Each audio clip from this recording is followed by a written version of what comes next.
Alice in Wonderland, Chapter 3, A Caucus Race and a Long Tail. They were indeed a queer-looking party that assembled on the bank. The birds with draggled feathers, the animals with their fur clinging close to them, and all dripping wet, cross, and uncomfortable. The first question, of course, was how to get dry again.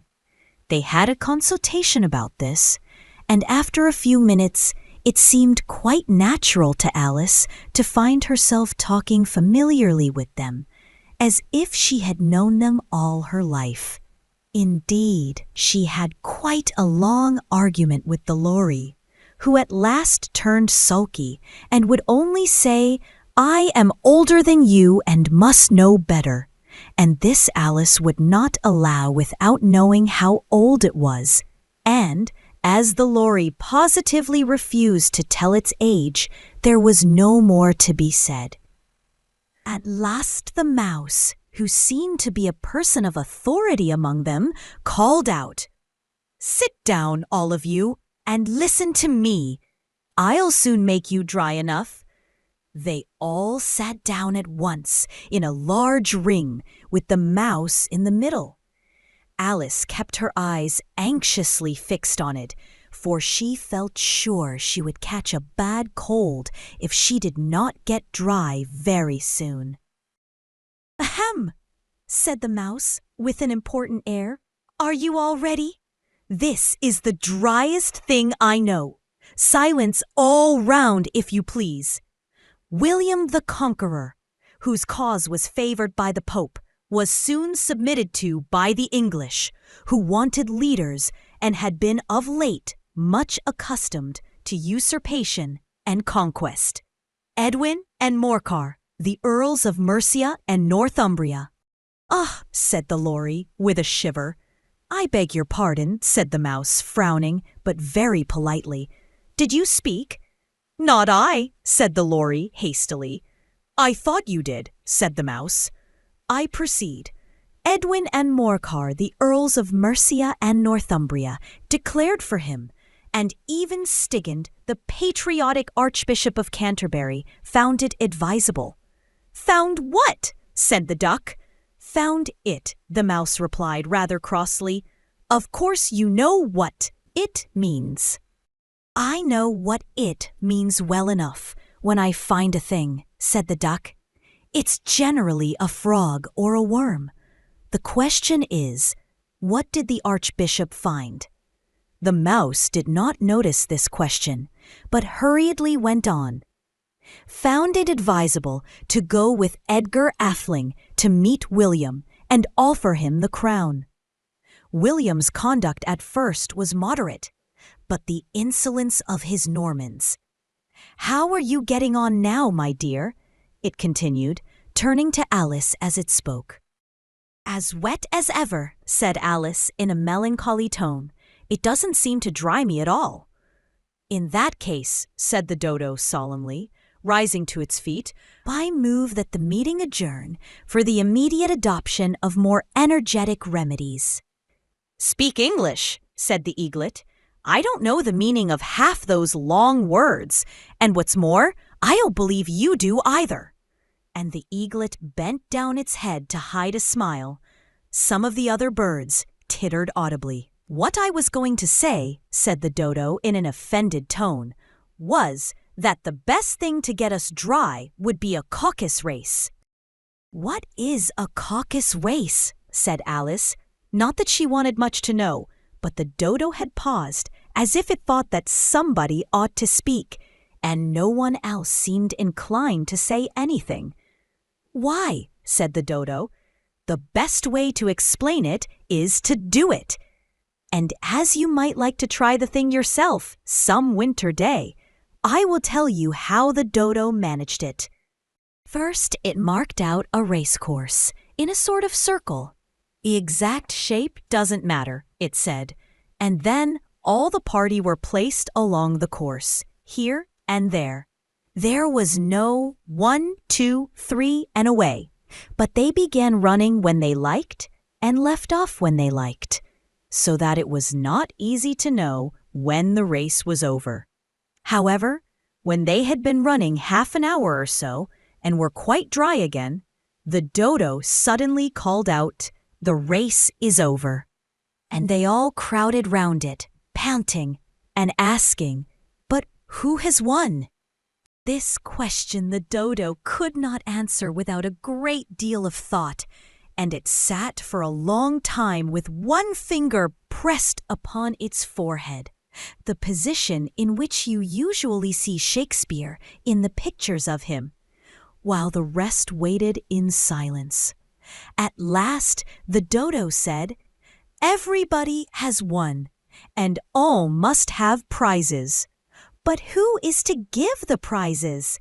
Quite a chorus of voices asked.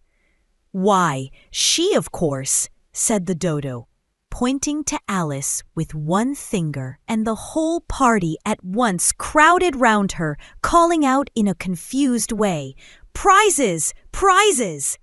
Alice had no idea what to do, and in despair she put her hand in her pocket and pulled out a box of comfits. Luckily, the salt water had not got into it, and handed them round as prizes. There was exactly one apiece all round. "But she must have a prize herself, you know," said the mouse. "Of course," the dodo replied very gravely. "What else have you got in your pocket?" he went on, turning to Alice. "Only a thimble," said Alice sadly. "Hand it over here," said the dodo. Then they all crowded round her once more, while the dodo solemnly presented the thimble, saying, "We beg your acceptance of this elegant thimble." And when it had finished this short speech, they all cheered. Alice thought the whole thing very absurd, but they all looked so grave that she did not dare to laugh. And as she could not think of anything to say, she simply bowed and took the thimble, looking as solemn as she could. The next thing was to eat the comfits. This caused some noise and confusion, as the large birds complained that they could not taste theirs, and the small ones choked and had to be patted on the back. However, it was over at last, and they sat down again in a ring and begged the mouse to tell them something more. "You promised to tell me your history, you know," said Alice, "and why it is you hate C and D," she added in a whisper, half afraid that it would be offended again. "Mine is a long and a sad tale," said the mouse, turning to Alice and sighing. "It is a long tale, certainly," said Alice, looking down with wonder at the mouse's tail. "But why do you call it sad?" And she kept on puzzling about it while the mouse was speaking, so that her idea of the tale was something like this. Fury said to a mouse that he met in the house, "Let us both go to law. I will prosecute you. Come, I'll take no denial. We must have a trial, for really this morning I've nothing to do." Said the mouse to the cur, "Such a trial, dear sir, with no jury or judge, would be wasting our breath." "I'll be judge, I'll be jury," said cunning old Fury. "I'll try the whole cause and condemn you to death." "You are not attending," said the mouse to Alice severely. "What are you thinking of?" "I beg your pardon," said Alice very humbly. "You had got to the fifth bend, I think." "I had not," cried the mouse, sharply and very angrily. "A knot," said Alice, always ready to make herself useful, and looking anxiously about her. "Oh, do let me help to undo it." "I shall do nothing of the sort," said the mouse, getting up and walking away. "You insult me by talking such nonsense." "I didn't mean it," pleaded poor Alice. "But you're so easily offended, you know." The mouse only growled in reply. "Please come back and finish your story," Alice called after it, and the others all joined in chorus. "Yes, please do." But the mouse only shook its head impatiently and walked a little quicker. "What a pity it wouldn't stay," sighed the lory as soon as it was quite out of sight, and an old crab took the opportunity of saying to her daughter, "Ah, my dear, let this be a lesson to you never to lose your temper." "Hold your tongue, Ma," said the young crab, a little snappishly. "You're enough to try the patience of an oyster." "I wish I had our Dinah here, I know I do," said Alice aloud, addressing nobody in particular. "She'd soon fetch it back." "And who is Dinah, if I might venture to ask the question?" said the lory. Alice replied eagerly, for she was always ready to talk about her pet. "Dinah's our cat, and she's such a capital one for catching mice you can't think. And oh, I wish you could see her after the birds. Why, she'll eat a little bird as soon as look at it." This speech caused a remarkable sensation among the party.